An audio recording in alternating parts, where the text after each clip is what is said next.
అన్ని రకాల నొప్పుల నుండి తక్షణ ఉపశమనం కలిగిస్తాయి my doctor pain relief products. ఎటువంటి సైడ్ ఎఫెక్ట్స్ లేకుండా. రవిస, తెలుగుదేశం పార్టీ తెలంగాణలో పోటీ చేస్తామని అనౌన్స్ చేసింది. 87 స్థానాలకి సంబంధించి అభ్యర్థుల ఎంపిక కూడా పూర్తయింది. ఫైనల్గా ఒక డెసిషన్ చంద్రబాబు నాయుడు తీసుకుంటే అనౌన్స్ చేస్తామంటున్నారు సార్. అంటే టీడీపీ నిజం చెప్పాలంటే ఇప్పుడు ఇంకా ఏదో చంద్రబాబు అరెస్ట్ వల్ల ఇదంతా డిజోరియంట్ అయిపోయి కలగా పొలగమైంది. కానీ అంతకుముందు టీడీపీ ఆంధ్రప్రదేశ్ కంటే ముందు తెలంగాణ గురించే కదా వాళ్ళు హడావుడి మొదలుపెట్టింది. చంద్రబాబు నాయుడు ఖమ్మంలో చాలా పెద్ద సభ జరపటము, తర్వాత ఐ థింక్ హైదరాబాద్లో కూడా ఏదో పెట్టినట్టున్నారు. ఇంకా మళ్ళీ పునర్వైభవం తీసుకొని వస్తారు, బాబు గారు ఫోకస్ పెడతారు. ఇంత లోపల బీజేపీ కూడా కొంచెం వాళ్ళని దగ్గర చేసుకొని ఆంధ్రప్రదేశ్ ఎన్నికలను ఇన్ఫ్లుయెన్స్ చేసే విధంగా తెలంగాణలో చేస్తారు. ఇవన్నీ చాలా కథలు పలుకులు అని మనం చాలా విన్నాం వాస్తవంగా. కానీ తర్వాత ఏపీలోనే టెన్షన్ పెరగడము, ఆ తర్వాత ఆయన అరెస్ట్ కావడం, దాంతో ఇదేమీ నాన్ స్టార్టర్ అయిపోయింది తెలంగాణకు సంబంధించి. కాసాని జ్ఞానేశ్వరులు అయితే రాష్ట్రంలో ఉన్న కొద్దిమంది తెలుగుదేశం నాయకులు తప్ప. ఇంత లోపల రేవంత్ రెడ్డి తెలుగుదేశం వాళ్ళతో లేకపోతే ఇంకా ఆ సామాజిక వర్గంతో బాగా సంబంధాలు పెట్టుకున్నారు. వాళ్ళంతా ఇటే ఓట్లు వేస్తారు, వాళ్ళ గెలుస్తారు. బీజేపీకి గుణపాఠం బీఆర్ ఈ పద్ధతిలో అదొక ప్రహసనం ఒకటి నడిచింది. ఇలా మీరు గుర్తుంటే పవన్ కళ్యాణ్ కూడా 32 స్థానాల్లో మేము పోటీ చేస్తామని జనసేన వాళ్ళు కూడా ప్రకటించారు. నియోజకవర్గాలు మరి వీటికి పొంతన ఎక్కడ కనపడలేదు. నిజంగా కనుక కాంగ్రెస్ సహాయం చేయదలుచుకుంటే వీళ్ళేమో బీజేపీతో మాట్లాడారు. క్యాస్ట్ వైజ్గా కాంగ్రెస్కి వీళ్ళన్నీ వస్తాయని మిగతా వాళ్ళు హడావుడి పడుతున్నారని భావించారు.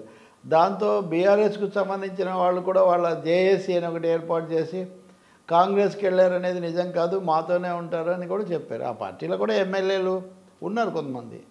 కాబట్టి ఈ క్లమ్జీ అట్మాస్ఫియర్లో ఇప్పుడు హఠాత్తుగా ఇంకొకటి కూడా మనం గుర్తుపెట్టుకోవాల్సింది, సాక్షాత్తు బాలకృష్ణ గారు వచ్చి తెలంగాణ నేనే చూస్తాను, సత్తా ఏంటో చూపిస్తాను అని అవన్నీ డోంట్ కేర్ అది బ్రో అవన్నీ కూడా హైదరాబాద్లోనే మాట్లాడారు.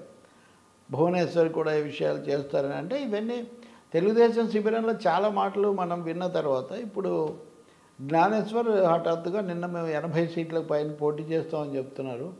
మరి ఈ పోటీ బీజేపీతో కలిసా, కాంగ్రెస్తో కలిసా, లేకపోతే జనసేనతో అయినా కలిసా కనీసం, ఎందుకంటే వాళ్ళిద్దరు పక్క రాష్ట్రంలో పొత్తు అంటున్నారు కాబట్టి ఏం తెలీదు. అలాగే నాయకత్వం వహించే వాళ్ళు ఎవరు ఇది వరకు ఇప్పుడు అంటే మరి ఆమె చంద్రబాబు గారు సతీమణిని కలుస్తారని అని ఒక వార్త, కాదు బాలయ్య ఆయన కోపంగా ఉన్నాడు ఆయన నాయకత్వం ఇస్తాడని ఒక వార్త. ఇది తెలీదు. కానీ ఇక్కడ ముఖ్యంగా వచ్చే ప్రశ్న ఏంటంటే, రేవంత్ రెడ్డి పరపతి కారణంగా వీళ్ళంతా కాంగ్రెస్ను బలపరుస్తారని వార్తలు వచ్చిన తర్వాత వీళ్ళు హఠాత్తుగా మేము సపరేట్గా పోటీ చేస్తామని ప్రకటించటం, వీళ్ళు 80 పవన్ 30 కలిపితే 110 అంటే దాదాపు అన్ని స్థానాల్లో వీళ్ళిద్దరూ కలిసి చేయటమే నిజమైతే అప్పుడు కాంగ్రెస్కి ఏ విధంగా అది ఉపయోగపడుతుంది. రెండోది బీజేపీ వ్యతిరేక ఓట్లు బీఆర్ఎస్ వ్యతిరేక ఓట్లను చీల్చడం ద్వారా పరోక్షంగా కాంగ్రెస్ రాకుండా చేయటమే కదా దీనిలో ఉద్దేశం అనే ఒక సందేహం ఎవరికైనా కలుగుతుంది. సో ఇక్కడ బాలకృష్ణ ప్రచార బాధ్యతలు స్వీకరిస్తే పర్యవేక్షణ బాధ్యతలు భువనేశ్వరి స్వీకరిస్తారు అనేది కూడా వినిపించింది సార్. మైట్ బీ వాళ్ళే ముందు సోదరులే కదా, పైకి ఇద్దరు అధికార పార్టీ, ఆయనేమో శాసనసభ్యుడు, ఈమె సరే చంద్రబాబు ఆప్షన్స్లో ఆమె ప్రత్యక్ష పాత్ర కూడా వహిస్తున్నారు కదా. ఇప్పుడు ఆమె ఆ పని చేయొచ్చునేమో. కానీ ఇక్కడ సమస్య అంతా ఏంటంటే వీళ్ళ ఓరియంటేషన్ ఏంటి, వీళ్ళ డైరెక్షన్ ఏంటి. అలాగే ఇప్పటికే త్రిముఖ పోటీ జరుగుతున్నప్పుడు వీళ్ళకి ఏదో ఒకటి ఉండాలి కదా. వాస్తవంగా బీఆర్ఎస్ను గద్దెదించడం ముఖ్యం, లేదా బీజేపీని ఓడించడం ముఖ్యం, కాంగ్రెస్ను గెలిపించడం లేదా ఓడించడం ఏదో ఉండాలి కదా. వాళ్ళైతే రారు కదా అన్ని సీట్లలో చేసినా. కానీ గతసారి కూడా ఇద్దరు గెలిచారు, ఇద్దరు మిగలలేదు. కాబట్టి ఇవన్నీ చూసినప్పుడు ఇప్పుడు చంద్రబాబు నాయుడు అరెస్ట్ తర్వాత ఎక్కువ నిరసనలు అవి కూడా ఏపీలో కంటే కొంచెం హైదరాబాద్లో, తెలంగాణ కూడా హైదరాబాద్లో ఈ సిటీ అర్బన్స్ వీళ్ళు ఎక్కువ కొంచెం చేస్తున్నారు మెట్రోల్లో అక్కడ ఇక్కడ. కాబట్టి వీళ్ళు ఇక్కడే కేంద్రం అని అనుకుంటే హైదరాబాద్లోనేమో మజ్లీస్కి వచ్చే స్థానాలు మజ్లీస్కి వస్తాయి. ఆ తర్వాత మిగిలిన చోట్ల ఒకటి అరో కాంగ్రెస్, బీజేపీ, బీఆర్ఎస్ వాటికి ఉన్నాయి. మరి వీళ్ళు ఎక్కడ మెయిన్గా పోటీ చేస్తారు, దానికి ఓరియంటేషన్ ఏముంటుంది అనేది అయితే అర్థం కాదు. బీజేపీ వాళ్ళు ఎంత వీళ్ళు కష్టపడినా వాళ్ళేం దగ్గరకు రానివ్వలేదు. బీఆర్ఎస్తో అసలు అవకాశం లేదు. కాంగ్రెస్ కూడా వాళ్ళు 2 సీట్లు 1 సీటు ఇవ్వడానికే లేదంటుంటే ఇతరులకు, అట్లాంటిది వీళ్ళు 80 చేస్తాం 90 చేస్తాం. కాంగ్రెస్తో పొత్తు అనే మాట కూడా లేదు. ఎందుకంటే ఇండియా కూటమి ఎన్డీఏ 2 ఒకటే మాకు అని లోకేష్ చెప్పేసి మేము ఇద్దరికి సమదూరం పాటిస్తామని కూడా చెప్పేశారు. కాబట్టి ఒక అయోమయావస్థనే అనుకోవాల్సి వస్తుంది రాజకీయంగా.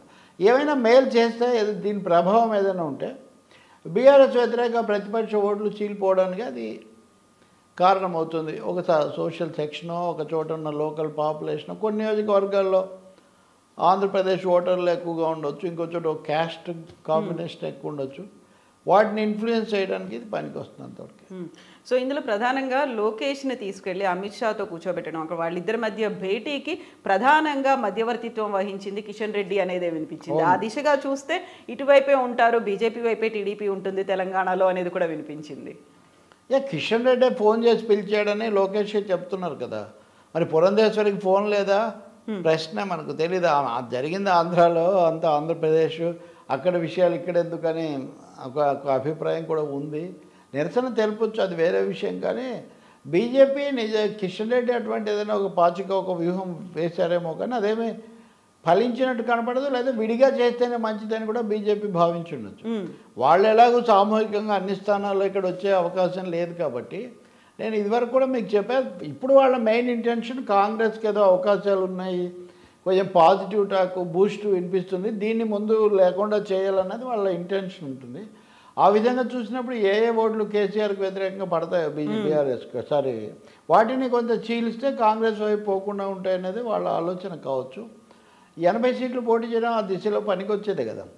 ప్రత్యక్షంగా బీజేపీతో కలవకపోయినా పరోక్షంగా కాంగ్రెస్కు రాకుండా ఇటు అటు అవి స్ప్లిట్ అయిపోతాయి. అది బీఆర్ఎస్కి ఉపయోగపడుతుంది కదా.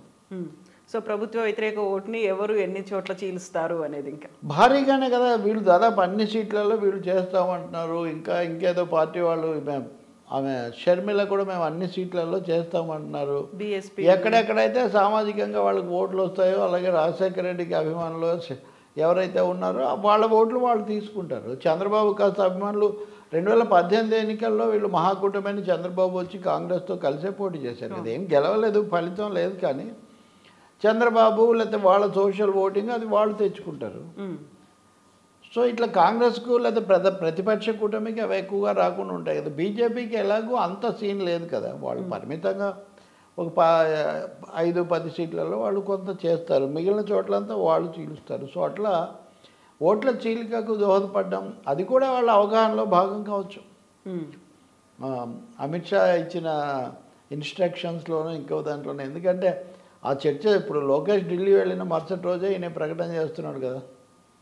ఆ రోడ్ మ్యాప్ ఎలా ఉంది, ఆ రోడ్ మ్యాప్ అక్కడ అమిత్ షాను కలిసినప్పుడు ఇచ్చిన రోడ్ మ్యాప్ ఇదేనేమో, మీరు అన్ని చోట్ల నిలబడాలి అని. కానీ ఇక్కడ కనపడేదంతా ఒకటే, కులాల వారీగా వాళ్ళు వీళ్ళతో ఉంటారు, వీళ్ళు వాళ్ళకు ఓట్లు వేస్తారని లెక్కలేసిన వాళ్ళు ఎంత పొరపాటో ఇక్కడ తెలుస్తుంది. ఆయా నాయకులు వాళ్ళ రాజకీయ ప్రయోజనాలు ప్రాధాన్యత వహిస్తాయి, కానీ కేవలం ఒక కులం అంతా ఏదో దీన్ని బట్టి ఓట్లు వేస్తారు, దీన్ని బట్టి గెలుస్తారు అనుకోవటం నిజం కాదు. అది అనవసరమైన ఊహాగానం. కానీ దాన్ని అలా బతికిస్తుంటారు. ఒక పత్రిక కూడా రాసింది ఆ మధ్య, ఇలా విడిగా పోటీ చేసే బదులు వాళ్ళకు మద్దతు ఇస్తే బాగుంటుంది అని. ఎందుకంటే వాళ్ళు వీళ్ళకి మద్దతు ఇస్తుంటారు కాబట్టి. కానీ ఎవరి ప్రయోజనాలు వాళ్ళు చూసుకుంటారు, రాజకీయాలు అంతకంటే లేదు. తెలుగుదేశం ఇప్పుడు ఏదో నిర్ణయాత్మకంగా ఇక్కడ ప్రభావం చూపే ఛాన్స్ ఏం లేదు కాబట్టి వాళ్ళు పరోక్షంగా బీజేపీకి దోహదం చేసి చూసారా మేము కాంగ్రెస్ రాకుండా, అంటే అంతమంది కాంగ్రెస్ మా వాళ్ళే వస్తుంది అన్నది ఏ ఓటింగో, ఇప్పుడు ఆ ఓటింగే కాంగ్రెస్ రాకుండా మేము ఉపయోగపడ్డామని చూసారా అని చూపించుకోవడానికి కొత్త ప్రయత్నం జరుగుతుంది. నిజంగా అక్కడ మేము ప్రామినెంట్గా ఉన్నాము 40 స్థానాలు అని అప్పుడు అనౌన్స్ చేసినప్పటికీ, ఒక ఐక్య వేదిక ఏర్పడినప్పటికీ మొన్నటి లిస్టులో మాత్రం ఒక్కరికి కూడా ఇవ్వలేదు సార్ కాంగ్రెస్, అంత ప్రాధాన్యత ఉన్నప్పుడు. అంతే కదా, వాళ్లకు నమ్మకం చిక్కలేదని అనుకోవాల్సి వస్తుంది. రెండోది ఇప్పుడు ఎగ్జిస్టింగ్ ఎమ్మెల్యేలు వాళ్ళకి సంబంధించిన వాళ్ళందరూ, గాంధీ లాంటి వాళ్ళందరూ బీఆర్ఎస్లోనే ఉన్నారు. సో ఈ పరిస్థితుల్లో కొత్తగా ఒక మండవ వెంకటేశ్వరరావు గారిని రేవంత్ రెడ్డి వెళ్ళి కలవడం ఒకటి కనిపించింది. ఆయన కూడా మళ్ళీ వస్తారా, దానికి కేటీఆర్ ఏమో ఇవన్నీ వాళ్ళకి తెలియక రాశారు ఇట్లేదో ఆయన అన్నారు. అది ఏమన్నా మెటీరియల్ అవుతుందో మనకు తెలియదు. కానీ మిగిలిన విధంగా చూస్తే మటుకు ఒక ఖమ్మంలో మటుకు అది జరిగింది. కానీ అక్కడ తుమ్మల నాగేశ్వరరావు అనుకుంటే పొంగులేటి శ్రీనివాసరెడ్డి కూడా వచ్చాడు కదా. దాన్ని కేవలం మనం కులం బట్టి చెప్పగలిగిన పరిస్థితి కాదు కదా. ఇద్దరు మోతుబర్లు అక్కడ వచ్చేసారు కదా. అందుకనే వీటిని ఏదో సింగిల్ పాయింట్లోకి తీసుకొచ్చి క్యాస్ట్ ఈక్వేషన్స్లోకి మార్చి అది కుదరదు. TDP decided to play pro BJP role. ఎంతో కొంత ప్లే చేయకపోతే వాళ్ళు ఎందుకు పాజిటివ్గా ఉంటారు? అందులో Amit Shah is a hard bargaining task master ఆయన. అవును. Yeah. Yes sir, thank you sir.